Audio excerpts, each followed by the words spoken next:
ពិភពលោកនេះស្រស់បំព្រងស្រស់ស្អាតមិនមែនសុទ្ធតែមានមនុស្សចិត្តល្អដូចរឿងនិទានកាលពីព្រេងនេះឡើយពិភពលោកនេះបើអ្នកទុនជ្រាយបើអ្នកទុនខ្សោយអ្នកនឹងត្រូវបានគេជន់គៀបសង្កត់មើលងាយគ្រប់ពេលវេលាពិភពលោកនេះពិតជាសាហាវហើយកាន់តែសាហាវខ្លាំងបំផុតនោះគឺមនុស្សដែលទុកចិត្តបំផុតខ្លាចជាអ្នកដែលយកកំបិតមកចាក់អ្នកពីក្រោយខ្នងពិភពលោកនេះគឺពោពេញដោយការសម្ដែងជួនកាលអ្នកខ្លះសម្ដែងធ្វើល្អដើម្បីបានផលប្រយោជន៍អ្នកខ្លះសម្ដែងធ្វើជាស្រឡាញ់អ្នកដើម្បីទទួលបានផលប្រយោជន៍ពីអ្នក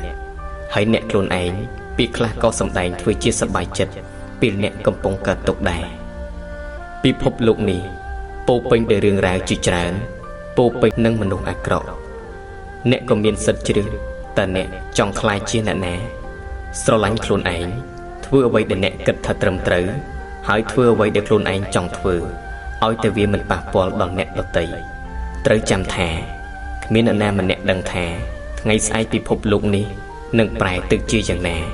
អ្នកណានឹងព្រួលប្រែឬនឹងមានរឿងអ្វីកើតឡើងនោះឡើយនាំមកជូនដោយ Page Kim Tong Official